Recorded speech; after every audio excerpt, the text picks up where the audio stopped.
Ongi etorri Gamerauntxira! Gamerauntxiak Euskal Bideojoko zaleen elkarteak naiz irratiarentzat egindako irratsaioa. Eroso jarri, hartu agintea eta prestatu abiatzeko.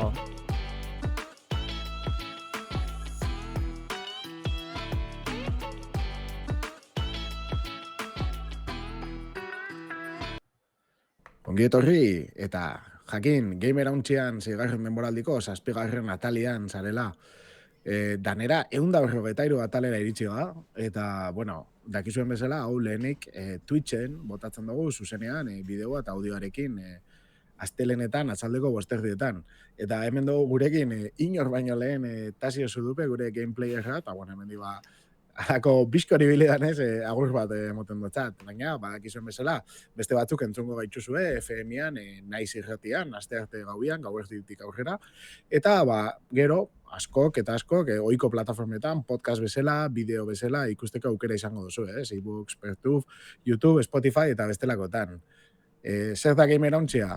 Euskal Bideojokozaleen komunitateaga, eta gamerauntxia.es webgunean aurkituko duzu elkarteari buruzko informazio guztia. Parte hartzeko taldiak, barne. Neu Damian Bainabeitia naiz, eta nerekin dare, Aritzo Eriosola, eta Landerun Zueta, betiko moduan, hau pasuek. Haupa, bai. Atzaldeon. Ia gaur eta ondot joakun, egon ditzen arazoakaz, mundu osoan, sariko arazoakaz, bai, aguantean desun honedanak. Bai, badirudi, dabilena baldin badabil, nik uste dut momentuz. Bai, hori da. Librau dugula.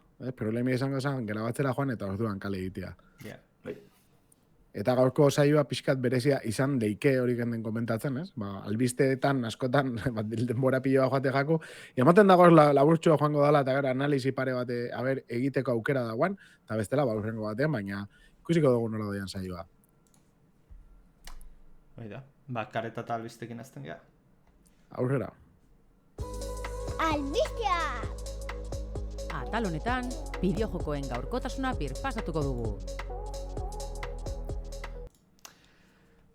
Gaurko albisteak filtraziokin hasi behar ditugu, ze izan ere, aurreko astean usteet izan zala esaktuki. Game Freakek alako filtrazio berri bat jasan zuen, kaso honetan bastante masiboa izan da, ze 2030 urte arteko plangintza argitaratu baita. Eta azken finean informazioa eman du lehengortean Teralik ezagunaren atzean zegoen pertsona berberak, eta lehengortean asmatu zuen, bat Pokemon Z arako egongo ziren megaboluzio hoien inguruan eta beraz, informazio hau nahiko egiazkotzat jo dezakegu. Eta zer puntu garrantzitsuenak ekarri izkizuegu gaurko irratsaioan, likonenak. Eta, ezagutu dana da, lehenengo jokoa etorriko dana Pokemon Z-aren ostean jolas handia bintzat izango dana, 10. berraunaldia ekarriko duna, da Pokemon Waves eta Wind, hau da olatok eta izea. Eta hau 2026an kokatuko litzateke, esan duten bezala 10. berraunaldia, beraz Pokemon berriak ekarriko ditu. Eta gara 2027ko eduki gehigarriak prestatuko lituzke Game Freakek bertarako. Kokapena bakizute azken urteetan, bat kokapen izan dituztela Pokemonek, adibidez Ingalaterran izan zan bat, bestea Espainian, eta beste toki batzuk usteten ziala. Baina, hau Indonesia eta ego ekialdeko Asiako zonetan izango dela ematen du, eta proiektuaren zuzendari nagusia Shigeru Omori izango dela. Beraz, badakigu urrengo jokoa, zorantxe atera den berria Legendseko saga horretakoa da, Pokemon Legendseko saga horretakoa, baina saga originaleko jarraipena 2026an etorriko dela. Komentatzeko baita ere, esan deten bezala, Pokemon Legends barruan daun saga horrei jarraipena ematen jarraituko diotela. Azken finean, orantxatera dan Pokemon Legends eta OA honen urrengokoa adierazi dute, momentuz ez dago izen garberik ez dauka, izan finalik, proiektu izen dauka, Ringo kode izenakin.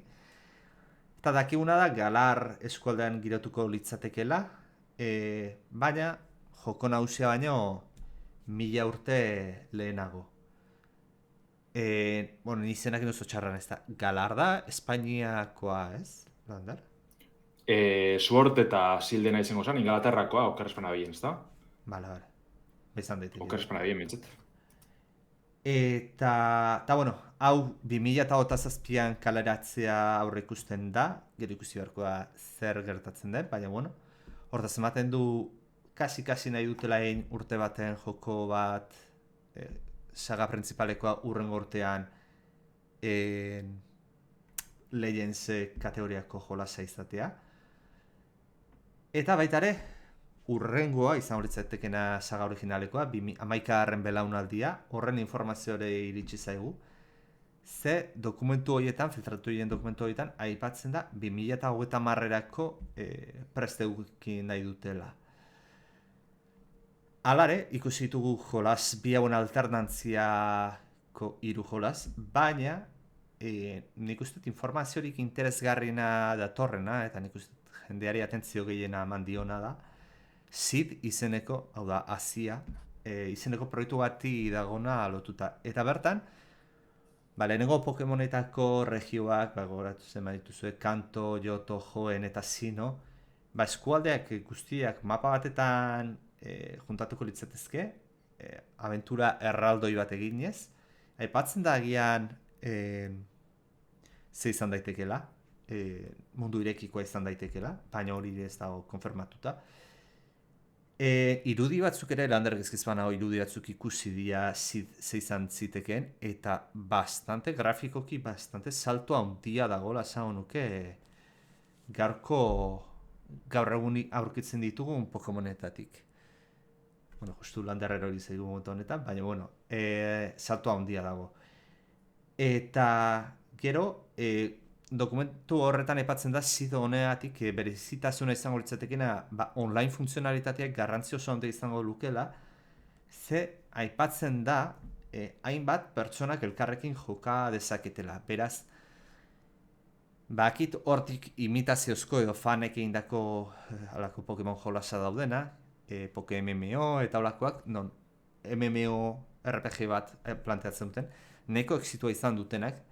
Hortaz, litzateke arraro izango Nintendok ere antzerako zerbait planteatzea, mundu ireki handi bat, multijokalarian jende pila bat aldi berean. Ideia nahi bentsat ona irutzen zait, gero ejekuzioa ikusi beharko da. Eta ero, Lander, galdetzen izun, Sid proiektua irudi batzuk filtratu dira, bueno, ez da, irudia bideoa zen, ze horreko astean ikusi nuen eta ez goratzen. Baina ikusten zen mundu nahiko aberatza, da, grafikoki bastanteko saltoak gaur egun daukagunetik. Bai, ez dut uste jokuen irudizek izango dizenik, arte kontzeptuala da ikustezan, bai emoten zien, jokuen itxurie, baina ez dut uste berez. Benetako gameplay antzeko ezer izango danik, inen jain bez dut uste izango danik, hori irakutsi da, azkenean barne txostena dire, hori, arte kontzeptuala da olakoak manejetan da bezgeiz, hau zango nekenik. Nire ilusioa bengo zerbait natuala ikusiko benula pikutara, baina, bueno, a ber, nik uste Pokemon Game Freakek atentzio iturri bat izan dela hau, ze aurreko urtean filtrazioa esan duten bezala egon zan, orain lau joko, bueno, gutxien ez gu lau aipatu ditu, zerbait gehiago aipatzen da filtrazioan, baina filtrazioak egon dira, nik uste ez dietela salmentei afektatuko, ze Pokemonek izugarri saltzen du bestela ere, baino zibersegurtasun aldetik, hainbeste filtrazio egiten dizkitzutenean, behiratzekoa da, ze benetan arazo larri bat daukazula esan nahi du, eta hori ikusi beharko dute. Ja, suposatio da azkenien, klaro, horri enpresa dauzelez batera Pokemonen atzien, igual mugimendu izango dela eta reza izango dela horreke argitaratati, ez dakitzea, beste enpresa batzutatik batzukaz alderatute, azkenien, Pokemonen atzien Game Freak, The Pokemon Company eta Nintendo dauz, hor iruren artien dekie frankizize bera. Hor duen suposatzea hor barne txostenak eta bidaltzerakoa, aukera antizeko egongo ditzela, ez dakitzea, besterik barik. Eta galdera da bestea, filtrazio hau egin duen pertsonak, lehen gortean egin zuen filtrazioa, aurten egin du filtrazioa, oraindik badauka informazio gehiago filtratzeko, hortaz Suposatio beste remaken bat egongo dela, bai, ez da, hor, Bai, eurreko kasen da moduen beste estudizio batzuri paseta. Zego eta 6-tiko eta 10 salto handia dago, eta hor nahi, normalen Pokemona zerbait gaina orain Legends honekin ematen du alternatzen jungo diala urte batean saga originala bestean Legends. Ba hor nahi falta zaizkit bi, eta 8ko eta 29ko jolasak. Hortaz ikusi beharko da. Bueno, pentsa bai, Scarlet eta Violet 2022ko daizela pentsa bai, hor dizela azkenengo Pokemon nagusisek izango dugu. Gero bai egon dire DLC-ek eta espansioak beste urte pare batez esango neke. Eta tartien Arceus da... Bueno, Arceus igual apuru eta horretik estren esan, ez da? Bai, ez esango nuke. Bai, lehen Hori da, orduen horren ostien egon da gero Legends Z, baina ez dagoen beste joku handik, bai egon dire spin-off txikiz hauek eta karda joku edalako gauzak ez, baina nik uste dut Game Freakek beste Pokemon Company bat, ez be? Beste ritmo bat hartu gure dagoela Pokemonegaz. Ez lehenko moduen topera biltzi zirela urte berien joku barrize, remake, ez dakize beste kristo, ez? Kusalarri imoten duzku esan, da nik uste nabari zela erretan ibizirila. Game Freak ez dala horren talde handiz hori danak kudeatzeko moduen. Aber baitaren ikusten beste ritmo bat hartzeko. Itxoiten nengoziala Switch VR-iena. Azken finean, Switch VR abanikoa pixkat handitzen dizu atal teknikotik mejoratzeko jolaza, naiz eta askotan hainpeatu da Legends eta oso kaskarra dutzen zaiten, teknikoki. Eta gero jendia beneiko ditu, ez? Mitikoak eukitzea konsola berrirako. Ezkenean... Baina hori Nintendo eskentzen duzea, beti aukera aurrekotan ibiltzeko emulazio. Baina, pentsatzen dut eukiko dela. Justo Pokemonera ez ez, Justo Pokemon da kanpoan gelditzen dena kontsola virtualetik. Ez teki, Pokemon klasikorik. Igual Switchan ez, baina nik Nintendo BDS bat daukadala, hor bere garaiko Pokemon gorrian ibili alnitzan. Etzan emulazio, ez dakit emulazioa zan edo ez, baina Pokemon rojoan ibili nitzan. Ez dakit, igual hago esan kontsola virtualerako, edo beste magiaren baten jortik, baina... Etzan ilegala, pagatu inun, Nintendo dendan. Baina hori uste dut, Switcheko kontsola virtualin ez dauzela Pokemonen joku sarrak, okerespan abien, igual baten bat estrene da galdute dekote zera, baina berez beste tratu bete moten dutzi, ez da Nintendoen joku klasikoa moduen, Pokemon aparte doaz, horren beste remake-egaz, horren beste bidegaz joku sarra horretanak eskaintzeko, beste ritmo bat hartzen dabe Pokemon eri dagokizunez. Filtrazioak hor dauden, nik uste Nintendo horitziola grazirik egingo, legortekoak ez eta aurtengoak oraindik gutxiago. Eta segurazki tipo honen atzetik ibiliko dira eta bokatuak eskua frotatzen, ze sartuko diote, harrapatzen baute zein dan sartuko dioten pufoa, ez da txikia izango. Uztot, erabiltzaile bera bestela aipatu, ez dela izen betiko liker bat hor ezagune dela eta bere izena aipatzen dela, uste dut hori bezkutuen mantendu da bela tipok. Bueno, bai, azkenen interesantia izango da ikustia nola kudeatzen da hau Pokemon eta Nintendok. Eta bestela... Beste datu batzu begon dire hortik, aurrekontuek eta alakoak, justo Legends Z estrene aurretik Pokédex osoa filtresan, kusatxo gehiago egon dire. Eta horrei lotute antzadenez, Legends Z hau nahiko ondo urten da, edo, pentset ez horren txarto. Aparazinak eta analizizek eta nahiko ondo jartzen dabe, bere akatzakaz, bere askaztxuekaz, baina, bentsete, hemen, espero gendun joku eskasa izeti, da ez da horren txarra izen, itxura bat. Eta gero, berez, saltzeko txarra da, erona da, holako filtrazio bat. Ez da garbi bez, nire ustez, ez da ez ona eta ez txarra, Pokemone beti salduko du, beti. Gertatzen dana igual ez dagoela, bez, konpainian esku eta horre fastizio gotze pixkat, ez? Erake galtzen daela.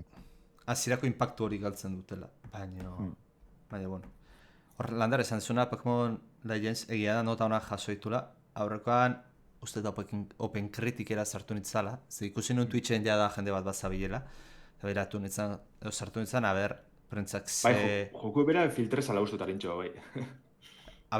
Zalantzaitet zabilena nik uste streamer famatua izateatik emango ziotela sarrera edo. Bai. Zer, piratan hiltzen Nintendoren jolas batean Twitchetik, arriskatzen zea. Baina, bueno, behiratzen ditzen kritikak eta zeon medio bat, ez dut izango izena, baina puntuatzen zuen 9,5 edo 10 ez dakit zenbat zen. Eta atal teknikoa jartzen zion 5-etik 5, eta nik izaten nun. Bueno, vale. Hau irutzen bat zaizu, 10 bat edo 5-etik 5 bat dala atal teknikoa. Baina, bueno, ez dakit jendean nola hartuko duen. Ematen duen txarra ez dala atera, atal teknikoa alde batera utzita, ze jende bat ikusi dut eta ematen zuen gustora. Baina, bueno, ikusi beharko da. Bai, bentset, ez da biz lurretik edo horren lurretik, Ez. Eta den moden. Pokemon lurretik ibiltzeko, atera hartu jolas txarrak, baina asko eta segidan. Zezaten, saga horrek daukan inertzia da, increíblea. Berdintza ze egiten du, asko saltzen du. Así que... Bueno, ba, eta nere saga favoritotik beste gauza batera aldatuko dugu. Bai. Eta, kasu honetan, etxeko albiste batekin jarraitzuko dugu, azarua hurbiltzen dago, eta urteroko bezala, azken urteetan, Game Erauntzi elkarteak jokoteknia bideojokuen euskal jardunaldia antolatuko dugu, eta hau izango da, azaruaren 15an, aurtengo jokoteknia. 8. urtez antolatuta dago, eta hau Askuez Fundazioarekin batera antolatzen dugu, Game Erauntzian, eta betiko helburu berbera lortzea nahi dugu, Azken finean, euskara bideojokekin elkartzea. Ez da euskararen inguruko hitzaldi bat, baizik eta bideojokuen inguruko hitzaldi bat euskaraz. Hau Bilbon izango da, Bilboko euskararen etxean biltzen ga. Ez dugu beti bertan egin, baina egin izan dugu bertan. Kasu honetan, 10 laurden gutxitan hasiko da bideojokuen festa hau, eta ordu bat erdiak aldera bukatzeko asmoa dago. 4 hitzaldi izango die, mahai inguru bat jarraitzeko aukera izango da, hurbiltzen da norok. Partaideak azaroan 3an iragarriko ditugu, prentzaurreko ofizial batekin batera, eta bideojoken munduko askotariko adituak izango die kasu honetan, ezta? Industriaren saletuentzat benetan interesgarriak izan lehizken islariak batzia da asmoa, eta hola izango da, ziur. Beraz, ez galdu, maite dugun mundu honi lotutako jendia ezagutzeko aukera.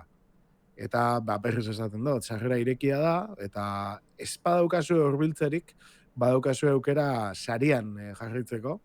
Orduan adi egon, azaruan 15ko goiz hori erreserbatu, eta gogoratu, jokotekniaren 8. edizio hau ikustiaz. Ez dakit aipatzeko zerbait gehiago daukazuen, edo? Ez, igual gehituko nahiko nukena da, egia da, zuk esan duzuna, bideojoko industria lan egiten duen, edo da bilen jendeantzat interesantea dela, baina nik uste hitzaldiak ez diela bereziki teknikoak, eta entzule bideojoko sale normal bat junda ere, nahiko atsegina egiten dela konferentzia zaten baina jokotenea bilketa hau arrokezpen hauek. Hortaz, ez izateko jardunaldia, jardunaldia. Ez izateko beldurrik ez dakit bideojokoak nola garatzen dian, ez dakit programazioz, ulertuko dezu. Nahiko publiko zabalera daude egin da, egia da, bereziki bideojoko garatzaileak eta euskalduna dianak aberastu daitezke laulako elkarteratze batetik, ze azken finean zure antzekoen ez domeinu berdinean dabilen jendea ezagutzeko aukera ematen duelako, baina ez da hiela inor desanimatu, eta horretarako gonbidatzen zaituztegu lehengo urteko 2008ko jokoteknia YouTube eta beste hainbat plataformetan dago, hango hitzaldiak, eta nahi duzue hitzaldiaiek ikusteko, jakiteko, más o menos nondik joan hitzaldia, eta animatzeko, Bilbora goiz pasajun, gero gainera bazkaltzera juten gea, guztio batera, nahiko egun polita izaten da. Hori da, bai, azken finien anime gure badozu bai, aipatu gure telegrameko taldien, bertan ibiliko gara, eure da atzera apurru eta mobitzen. Eta bai, aretxe dinona, era guztizetako itxaldizeko guz bertan, ez da bakarrik bideojokuen garapenari buruzko jardunaldi bet, bai topiko dugu, diseinue, animazioa, apurru denetarik, gero beste gai batzuk be jorratu izin dugu, jokoteknia, bai txulpen gintza, beste hizkuntza gutxitutako komunitateko jenti ekarri zen dugu, homebrew aplikazioak, bueno, danetarik ez eskin finean gure hizkuntzan, zaletasun honegaitzik, batzen dozkune, ospatzeko bide moduen, ezta, bebai. Orduen, hori azaroren 15 ia elkar ikusten garen, eta desvirtualizatzeko aukera politzitzen da, bebai, ezta? Apurbete, elkartien edo euskal bideojokuen munduen gabizenok elkar zagutzeko, da, guntxu bet batera moteko bintzet. Egun aproposezitzen da, joko tekniakoa. Eta igual baitere aipatu aurreko urteetan bezala, aurten ere ETB-ren laguntza izango dugula, zuzenean emititzeko ekitaldia. Beraz, YouTubeetik ikusten badu gaituzue eta ETB ikusten bazute tartean, elkar lan bat da, azkuerekin batera egiten duguna, beraz. Eskerrak ere ETB-ri aurten ere prestatasun hori aurkezteagatik. Hori da. Eta, ondo iruditzen baiatzue, jokotenia hartzen izan dugu, eta aurrengo albiztera goaz, joan dan hastien 200 euskarazko bideojokure heldu ginen, baina, komente gentzuen moduen, gehiago datoz, eta hemen dakargu 201 Game Boy iramangarriko zenbat bideojoku hartu aldi zen mitiko txat, horreko Super Mario Land, Pokemon klasikoak aipatu duguzenak, Kirby, Tetris, Wario Land, eta horren artean kokatzen da inongo zalantzari barik The Legend of Zelda Link's Awakening, eta oraindik aurrera euskeraz jokatzeko aukeri eduko dugu. Elkartetik, emerantziatik arduratu gara 1993 urtien argitaratu zen abentura klasikoa lokalizatziez. Ez da berzio originala itxuli dugune, eta ez Switcheko berregitie. Eoin gitzi estrenedan ordenagailutarako bertsio ez ofiziala da euskaratu dugune, eta horretan jolastu halko da gure hizkuntzan. Hau da, orduen The Legend of Zelda Link's Awakening, DISA HD-ren testuek hartu eta itxuli duguz gure mintzairan egoteko. Testukaz batera, jokuen aurkitu aldizen irudizek euskaratzi belortu dugu. Horretarako Julen Urrutia artistien laguntzi jaso dugu euskal bideojokusen elkartetik. Eta, apurbete testimorioen jartzearen, Link itxasoan galdu ondoren Link Island esnatzen da. Eta berarekin batera altzen dire, hainbat monstro eta beste misterizo batzuk. Orduen gure helburu izango da, haizearrain misteriotsuari lotutako sekretuek argitzia. Eta hortik, irli ebera esploretan ebiko gara, betiko Zelda klasikoan egituri jarraitzute, ziega gainditzen, pusliek gainditzen, objektu barrezek lortzen, bare urruna hueltzeko. Orduen, Zeldan premisi ezagutzen duzunek, ekizu zertaz doan, joku klasikoa dela kontuten hartunde. Segura, azken finien, DISA HD bertsinoa ez da portarrun bet, ez da, justo egunetan Telegram taldien epatzen egitigaren moduen, Nintendon jokuetako dekompilazio bat, eta gero hortik jaizo dan port bat, ez da alako zebez. Hori izen barik da ordenagailutarako bereziki sortutako bertsio natibo guztiz berrize. Hor sale talde bat batu zen, eta joku originalan grafikoak hartunde, musiki hartunde, Game Boyko titulu originalan itxurie, musikie, sentipen orokorra mantentzen daben, port guztiz barri bet sortu bien. Baina aldi berien berrikuntza interesgarri batzuk gehitzute. Ikuspegi adibidez, nahi bezain beste urruntzeko edo aurreratzeko aukeri ditugu. Joku originalien, esango dugu guneka kargetan zala ez, gurunik, kalekue. Kasu honetan mapa guztiz aldi berien kargetan da, nahi dugun beste urruntzeko aukeri ditugu, alde hortatik laguntza jasota ez, puzzleren gainditzeko edo leku batetik bestera mugitzerakoan geusak erraztuko dozkuz. Ikuspegi dinamiko dugu, kontrolak aldatzeko aukerie, inventarioa be zabaldu etzen da, bi botoi eukibi herrien, botoi pila dugu zengoan objektuek esleitzeko eta arabiltzeko zuzenien. Gero beste Redux hobekuntzak aldaketa datoz, adibidez joku esaltzeko, joku erresteko, aukera pila dauz, egiz esan nahiko bertsio politxe da, eta oingoz, printzipio espezerako bakarri dau, baina egiz da gaurkotxe jarratzen da bela. Bertsio originala Nintendok zabatu eman zaretik, lortu eman ez, bera atzera gotatie, baina, bera iturburuko die eukinge, beste sale batzuk ibidire gaurkotzen, hobetzen, gauzabarrezek gehitzen, eta horren berzino barri zena, orain arteko berzino hori barri zena, euskaratzen behi gara orduen. Link's Awakening DISA HD originala, zein 1.3.9 berzinoa euskeraz topeko duguz. Orduen, nahiko horreza topetako hortik zaretik, euskaratzi apliketi oso horreza da, fitxategi batzuk ordeztie baino ez da. Osa que, bueno, aukera politxe horren joku klasikoa hartun eta barriro gure hizkuntza bizitzeko. Zuk nola rankeatzen dozu? Zeldan rankingean nuri pintzen dozu? Hau kutxuna daukazu? Bai. Nik uste honen artien aurkitzen dela. Klasikoen artien, A ber, azkenean Zelda... Ostian, baina...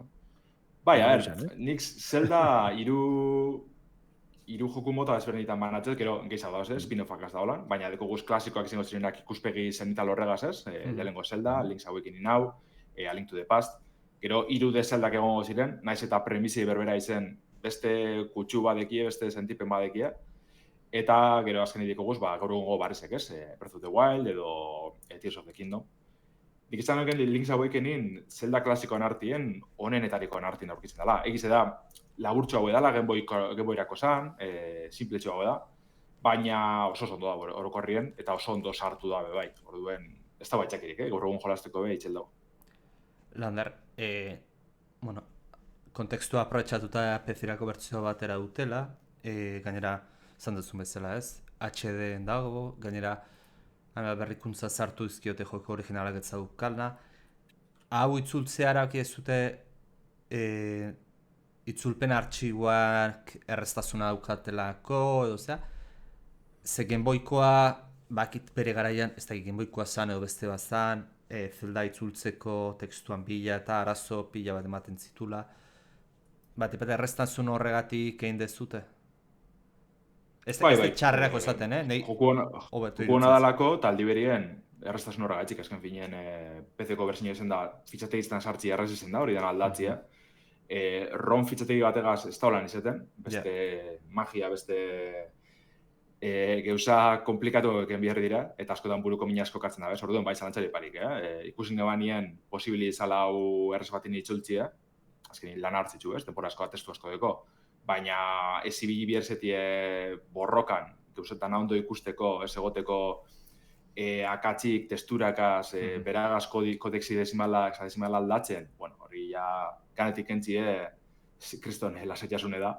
Eta bai, zalantzari parik, Haben da behukitez nire buruko minek, aipatu dut esan eguneratziekaz, testuek aldatzen joan dire, kasu batxetan lekuz mogitzen besteri parik, edo igual adierazliek aldatu indabez, orduen apurre zoratzen ibilinaz, eta justu horrekoan aipatu bien telegrametik testu batxetan errorra agertzen zela, orduen hori zuzentzit oketa jate. Ez da gongo gauza askorik, baina aldaketa txiki batek ja dana apurtzen dugu, orduen hori dana kontrolen behar da. Eta gero aipatu behar nuna, bueno, astu intzait, arraroa, baina, eta ero hori, Juleni eskerrak eman, lan hori hartzeatik tal artistiko horiek ere erreza da, tekstua itzultzea ez da erraza, baina jada irudiek ikutzen hasi bertzeanean jada arte gaitasuna bat euki behar dezu, eta Julene bauka, bakigu hori, eta bueno, amendike eskerrak eman. Ni ez gai hori aldatzeko, eta beraganera Zelda sali izen da salto baten. Irudi gitzi egon dire aldatzeko gitzan nengoan, baina... bueno, jakinen behar, hori da. Txukungeratzeko jakinen behar, bai, eta berak salto baten indegu, osak egitzen. Eta honiko geratu nahiz eta Lander esan behar nuna. Jolas hau, deskargatzen dezunean, DX HD bertzio hau, hizkuntza bakarrakin dator ingelesakin, edo hizkuntza bat baino gehiago? Bertzin originala ingelesien bakarrik gotezan, gero gaurko txiekaz hizkuntzak gehiago sartun dabez, orduen ia kasualidadez guri esartzeko aukerik egon behi. Hoxe komentatzen, joan, zekera bat egin behar degula ofizialki, bueno, ofizialki ez Nintendonen ofizialki, baizik eta remake honen, PC-ko remake honen... Ofizialki? Bai. Barroan, ofizialki sartu ezagun euskeraz. Bai, bestela eba dino etxuet, oso horreza da euskeratzia, fitxategi batzuk ordezti baino ez da, kopiar pegar eta listo egin edo. Hori bak ezue, gamerauntxea.eusen sartu, eta goian ikusiko duzu botoi hori bat, eta hori ja, aukeratzen duzu jokua, eta dauzkozue gidalerroak edo, instrukzioak egiteko tita batian Landerrik esaten den bezala. Hori da. Ez da txarra, berreun jokoko langa pasatuta gero, lehenengo jolasa The Legend of Zelda bat izatea. Ez, nini gina bez. Eta, bueno, betiko lehez, gehiago datoz. Batzuk bugatuteko guz, azken gauzak txukuntzi falte da, baina, joango gara apurke iragartzen eta zabaltzen zuen artien, bai. Albiste Ba, Xakin?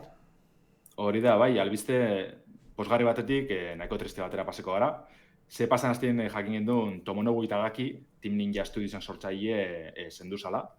58 urtegaz hilda, bueno, Gazte. berez jakin gendun, bere Facebookeko kontuen lagun batek zabaldu eban mesuen bidez jakin gendun, berak idatzi ban mesue, Tomonobu berak idatzi ban mesue.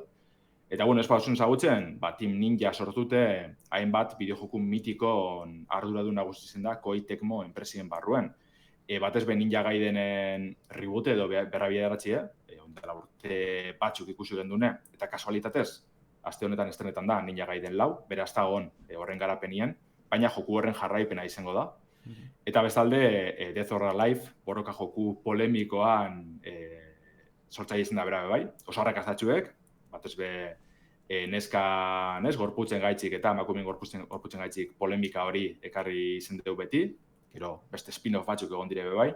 Baina, bueno, hortik aparte Itagaki betianik izen da oso garatzaile maitatue, bai Japonian, bai mundu osoan, oso tipo berez izan, bere aurkezpenetik hasitze, beti oso kritikoa industriegaz, oso kritikoa, bere kontra etxen bienakaz, eta egiz izan, pena bat, ikusitie, hilindala.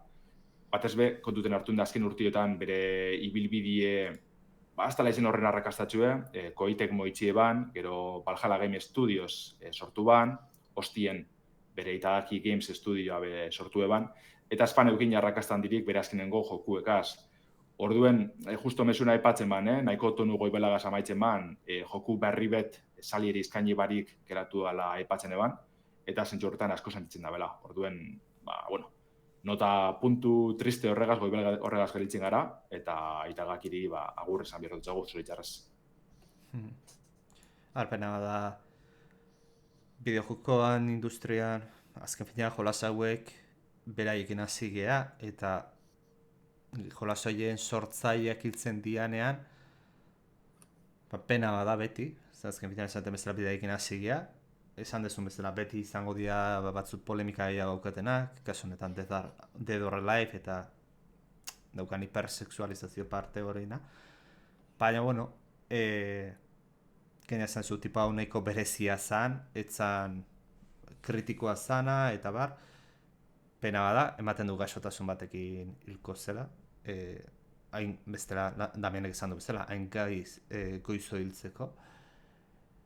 Eta, bueno, gertatzen diana gauza dia eta ez dago besterik, zoritxarrez. Hori da.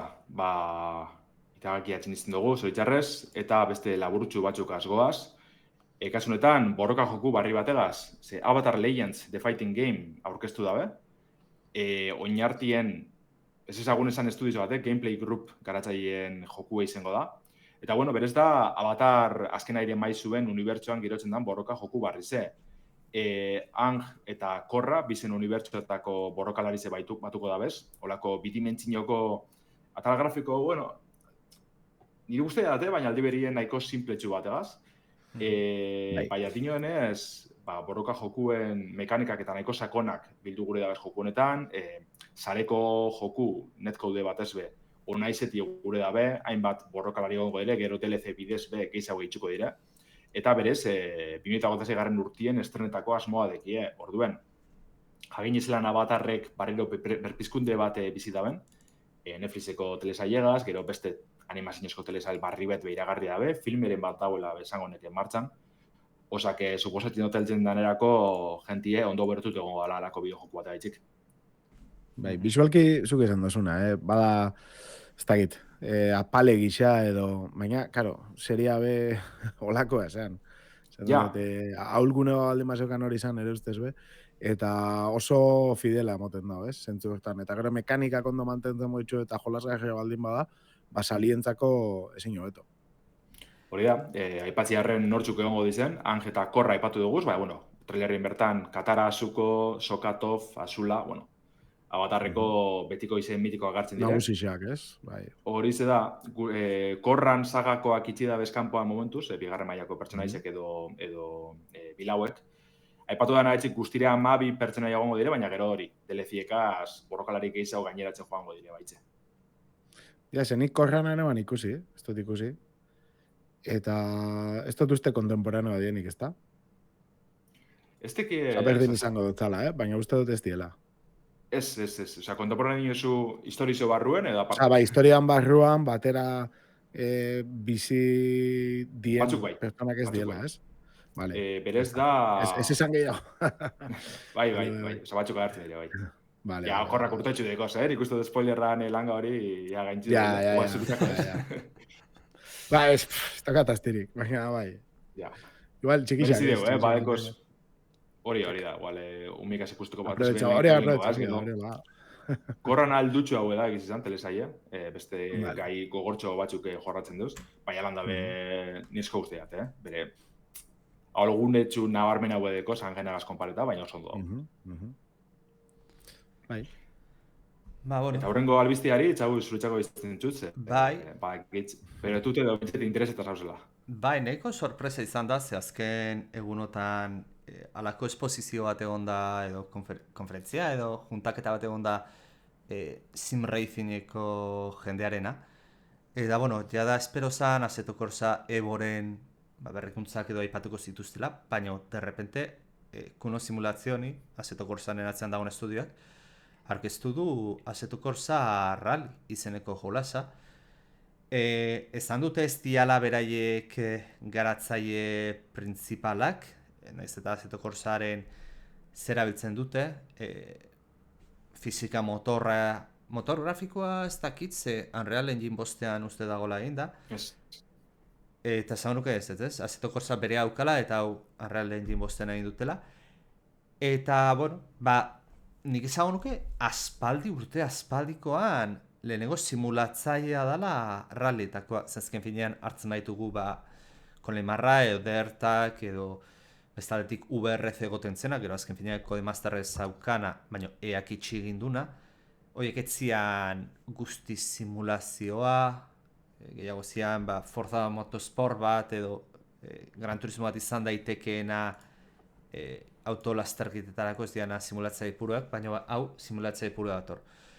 Ikustitut hainbet bideotan jendea, esposizio horretan egon dana eta probatu una jolasa, eta esan dute oso ondo dagola, gogoratzen dula, ez bakizute rallyen munduan simulatzaileetan jolas bat zegon orain arte errege dana, eta dauzkena urte izugarri, igual 20 urte edo, dela Richard Vance Rally, 1001 mod instalatu erdizkiotzu, pero nahiko realista izan behar du, nik ez dauke probatuta baina, eta esan dute ere, pixat ura gogoratzen dula zeltasun puntu horretatik, simulazio aldetik.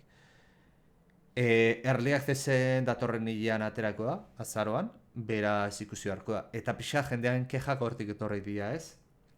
Assetto Corsa Evo Early Accessean dago, gainera atzerapenekin roadmap bat atera zuten, bastanteko atzerapenakin dikuste roadmaparekiko, eta karo, orain derrepente ateratzen da beste jolas bat, Assetto Corsa izenakin, baita ere Early Accessen aterako dana, jende bat moskeatzen hasi da. Egia da beste estudio batek egiten dula, baina jendea pixat moskeatu da bi Assetto Corsa izena duten jolasak Early Accessen egoteatik.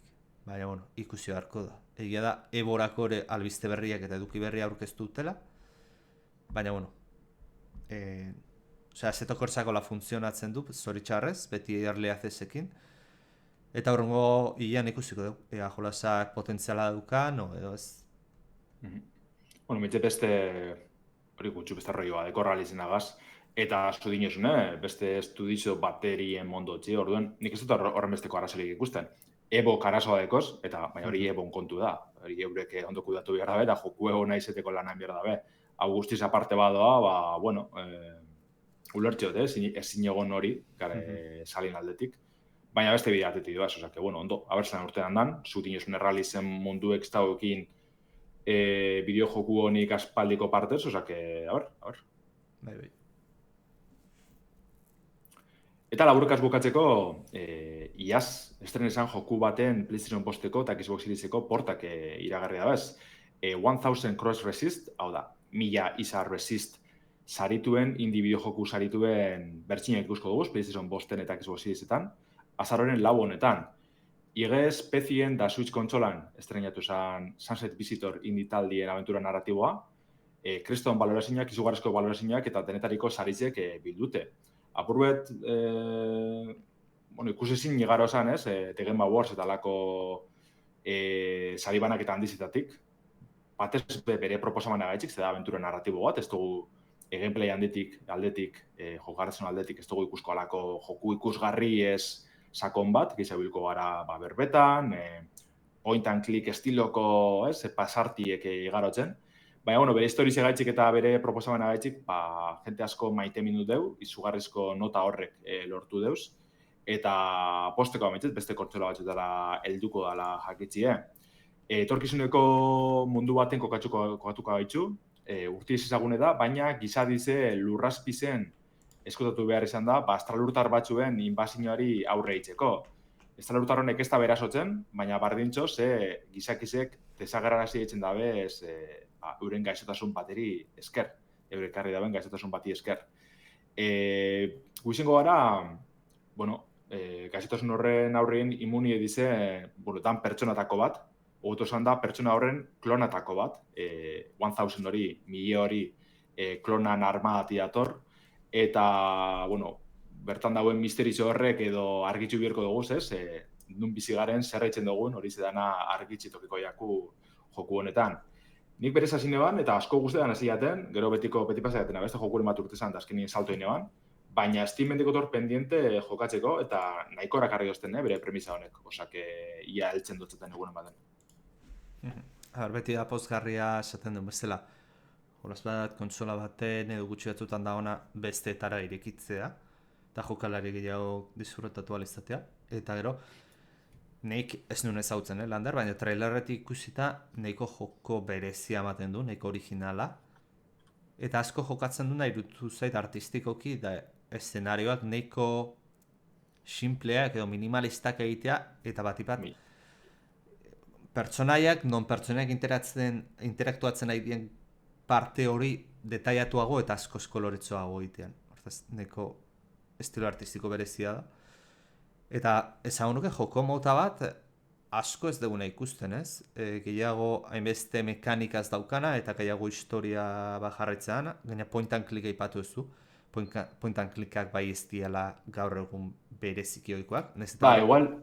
Bai, point and click esan do, baina ekizau da hori, Walking Simulator aventuren narratiboa egiz izan, Naiz eta ikozen elementu batzuk partekatzen da bezan arren. Jolasoik ondo goten dia batzutan hainbeste pentsatu gabe, historioaz disfrutatu eta lasai betzeko. Estetikoki niri atzera botatzen duz, baina gero egia da, esaten duzuna gaitxik, emoten da guztauko jatela. Bai, proposamena bera, Evangelion ikusi baduzu inoz, animea, ikustot historizek horregaz antzekotasun handizek edo bentsat inspirazio iturritxet hartun da bela zalantzari parik. Bale, baina zentzua ez dauka hartuan. Evangelion baiko zentzu, Baiko. Ados.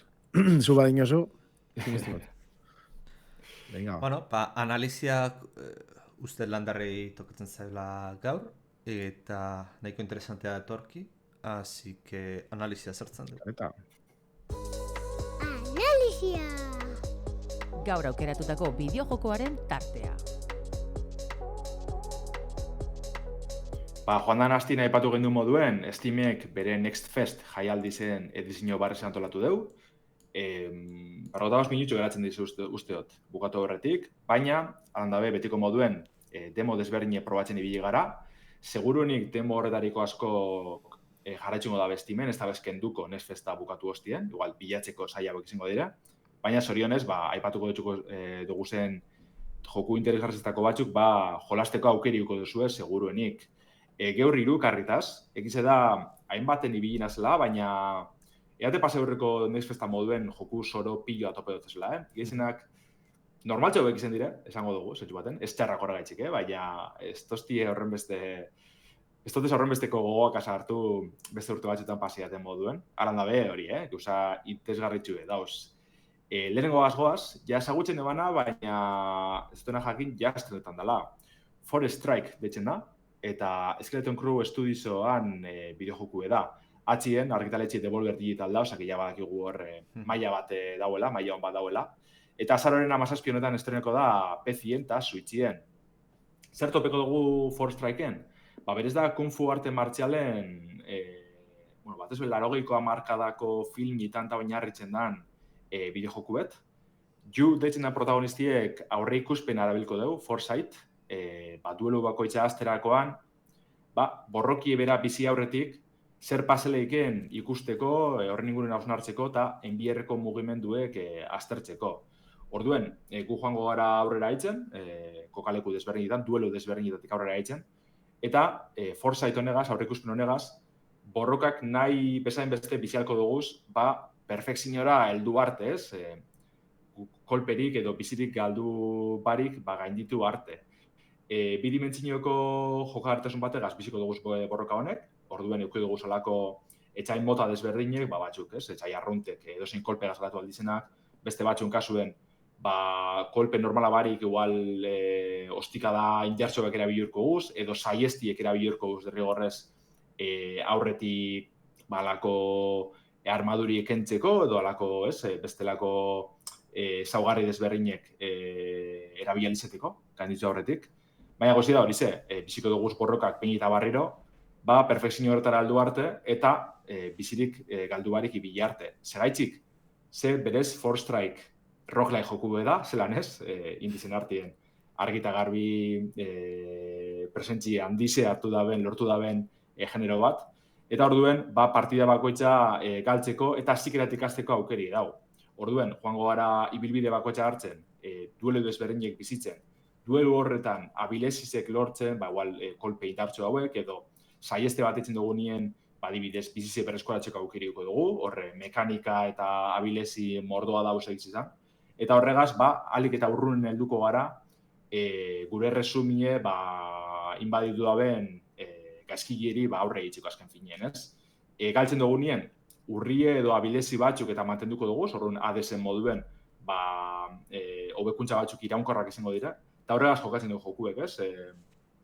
Perfekzio horregaz, igual, gainditu ezin dugu zen etxaizek, gero urrengo partidaren baten, nahiko errez gainditu alizeti lortu dugu zen abilesi barrezekaz, horregaz hainbat buelta moten deuz, eta egiz izan, nahiko proposaban erakargarri zeo, oso nahi duditzea ideie, egiz da geldotxu dela, ikusin berko da gero joku osoan benetan arrapeti lortzen da ben, baina demorako oso ondo gonda, perfecto gonda, eta ganera nahiko luzitxua demoa komentatzen dutxu probetako.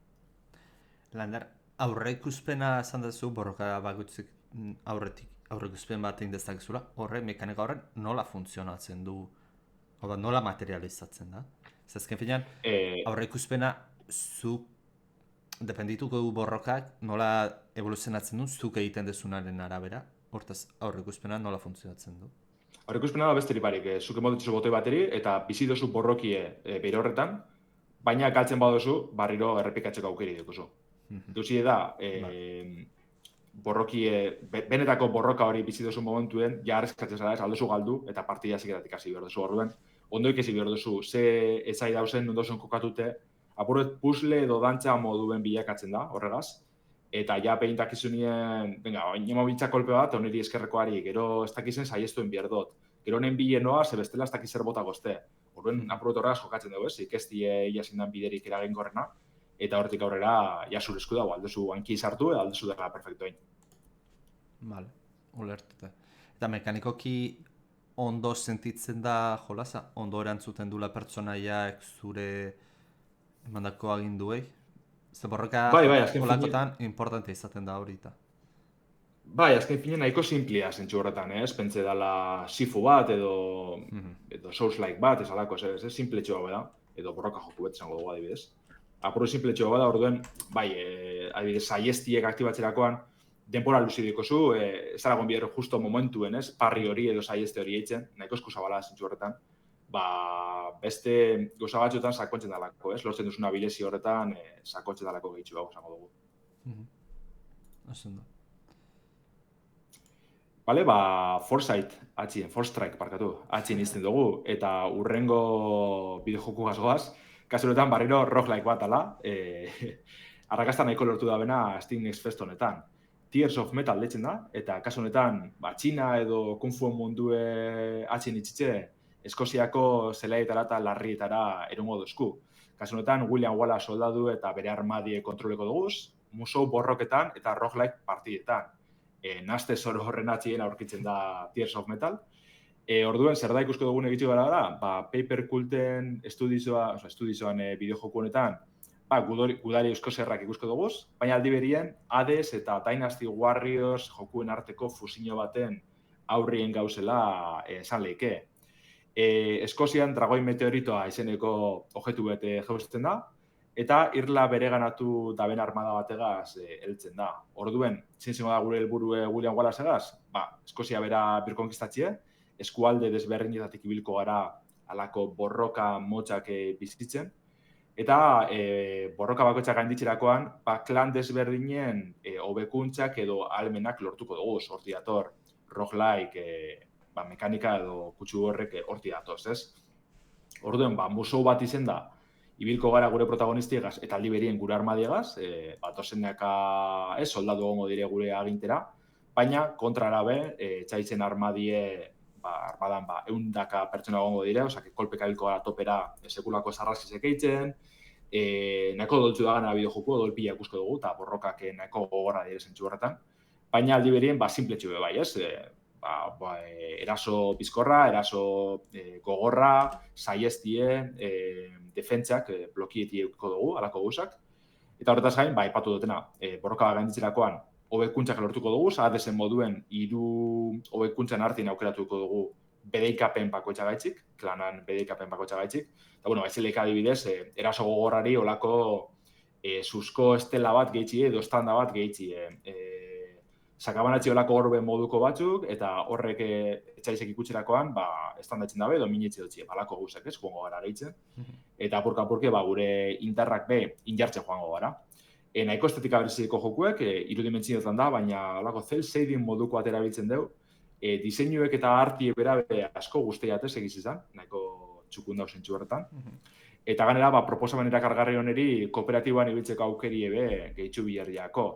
PC-erako baino ez da biragarri ongoz, Tears of Metal, dana ondo bada urten ikusko dugu Steam plataforman, baina, beste roguelike genero antzako, beste geikuntza nahiko interesgarri batez bekirotx atletik, ez? Baina aldi berien ez dut uste musou jokuekaz olako naste bat ikusi dugunik oinartien, osake bentsete gauzak apurret nastera eta dinamizatxera dator joku hau. Lander, garatzaile honek beste jolazion bat egin du, esan dezun, bezala estilo artistiko berezi dauka, cel shading eta bere marrazkiak eta bere pertsona egiteko mota oso ezagun daite zaiz zerbaiteatik, eta ez dakit zeinekin. Dekien je Bloodrots, nik badekotela Bloodrots, barkatu, badekotela Steamen egizien ez to jolastu, baina ez da estetiki partekatzen, berez nahiko desberdin da. Igualek, komiki zetako estetikatxu edeko lez eta hori zitz. Neri, hola xera batean asteriz eta obeliz, igual da pixka makarragoa eta hola, baina estilo kutsu batero bentsat, o estena batzuna gero, ez dut artian, ez gero jokuan. Baina holako toke bat itzen du, ez. Komiki frantzesa bat, ez be... Bai. Bai, Tamar amarkadakoa, itxura hori. Bai, guztiz, horregaz bat nator. Eta nahiko politxeri utxeat, bat ez be, rollo negaz, William Wallace-en rollo gaz, eta oso ondo geratzen da. Eta benetan. Ez que kiston puntazo da, ez? Pentsatzen dozu zentzu batean euskal mitologian be, ez? Askotan ez aiatzen da superpurista izaten eta sartzen dozolako movida bat, alienígenak iristen die, dana aso bestia, ondo geratzen da, nire ustez. Bai. Ja, ez dakit proposamena ona da.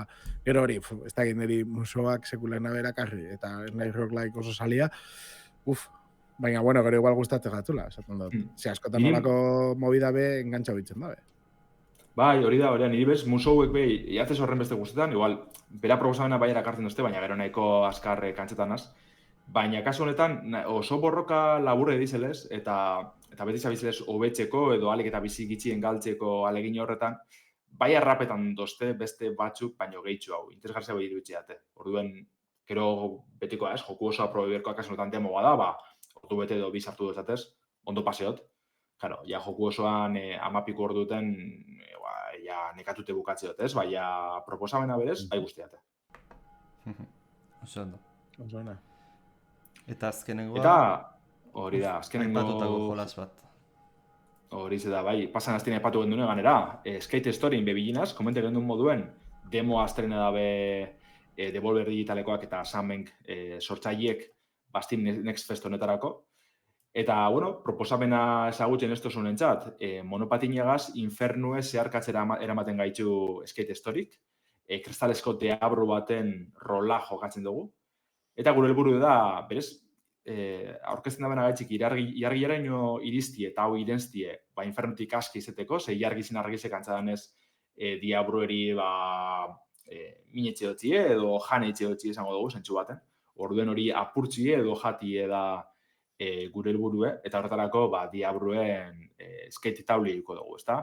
Irrestatzen ikasten gabiltzala, infernuko gune beldurgarrizek eta ederrak bizitatuko duguz, deabru hilgarrizek akabatzen, edo harritzen gitzienez, eta bertako bizilagunegaz eman misio eta objektibo beteta, helburu beteta. Nahiko estetika eroa eta mundu bitxize eta arakargarrizedeko, Skate Storyk, baina batez aipatu behar da, dakarren soinu banda berzize, Blood Cultures eta John Fio musikagilek batera oso soinu banda oniriko berezize ederra eratu dabe, eta jokueri itxel geratziako. Eta ganera, jokagarritasun nahiko divertigarrez, niresko guztiate, nahiko sinpletxu da, trekimaio eketzen joango gara helburu horrek betetako, askotan igual esango dozkue emoteko ez dakize objektu da aurrera etxeko, lortu bizu ez dakizen puntu, edo arrape gero duzu ez dakize objektu. Eta, karo, kristalesko diabru begarela ez kontu zigierko gara ez apurtzeko, horregaz apurro jokatzen dugu jokuek. Baina Tony Hawken jokuetako trikimaiuen estilo horregaz beste, kutsu guztiz desberdin badekon jokue eratzi lortu dabe, eta benetan, aurkezpena da horren ikusgarrize, eta gero jokatzeko divertigarretxu esteko lako ez benetan bereziz izango dugu, baina bai arrapetako beste. Nik uste zalantzari barik, Skate Story izango da, urtengo indi berezi eta politx horretarikoa. Abenduen 8 estrenetan da PlayStation postien, Nintendo Switch PC-en eta PC-en. Lander, trukoak egiteko zeltasuna da Tony Hawk baten bezalako zeltasuna aukana, edo gehiago skate bat pixka komplexuagoa zana? Zango dugu igual tartien kokatzen dela, edo Tony Hawken antzeran, Gauzie da, botoi kombinazio desberdinek erabilitze, trekimaio desberdinek ingo duguz, eta puntu gehiago lortzeko edo salto handi zauek eitzeko, justo momentu aproposin askatu bierko duguz botoi kombinazio horrek. Horregaz jokatzen da apurtzu gero gauza komplexo edeko zo bai, baina demoan bentzet horregaz ibiltzen dire geizen bat. Orduen, esango neke nahiko arkadi dela, baina guztiz zoroa izen barik. Exigentzi edo zorroztasun puntu bedue badeko. Eta ikusten da, talka txikitxo bakoitzakin pertsonaia kristalezkoa danez aportu egiten dela. Ez dizute onartzen akatz minimo bat ere? Oda lehenengoan ja... Bai. Bai. Bizi barratxu bedeko zu, eta apurtzen zoaz. Baina kolpe gogor badeko zu nien, apurtu txizara, eta, etxu askorik penalizetan, egidun agartzera, eta listo. Zetxo horretan nahiko joku lasaize atxegin edala esango dugu, naiz eta infernuen girotxe eukin, eta hori dana humore oso berezitxu deko, ez dako violentzirik, ez?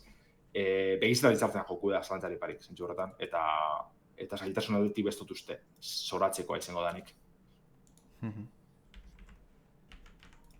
Oso ondo.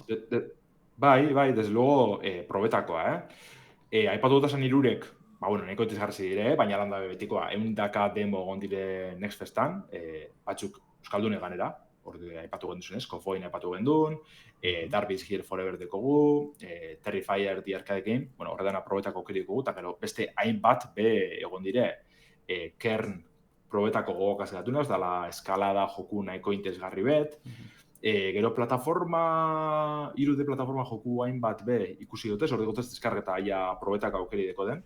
Baina, betikoa, igual ez da izen, egongo dire, joku soroak eta benetan interesgarrizek Steam Next Fest honetan. Baina dan dabe, egondan eskaintzi oso politxizena eta betiko moduen indi garatzaileek maila oso ona erakusten dabiz eta padakizela, ez? Betiko proposamen horrek, betiko generoari buelta baten boten eta oso interesgarrizek eitzeko aukera doalmen hori dekiela agerikoa da. Osake barriro, aukeri badeko zuen, sartu Steamera, eta hor egongo dire demo danak. Bikain, eskerrik asko Lander, beti demo da estaketa hortan sartzen zaitugu eta, bueno, sartzen za gustatzen gatzulako, hori hola da. Hori da. Eta beti gero goguakin lagatzen gaitzuzu, así que, mila esker. Hori, betxete hartun demo txiren bat, eta ordu erdi emon dabe, ondo. Ondo. Bueno, nik uste dut honekin aste honetako dukatu dugula, analizitxo balago du kanpoan, ia eritze aukerako datorren hastian horren inguruan jarduteko, eta nik uste dut ordua gainera torri jako, eta listo, datorren astera arte. Ondo ibili. Hori agur. Ondo ibili, eskerrik asko entzute erren.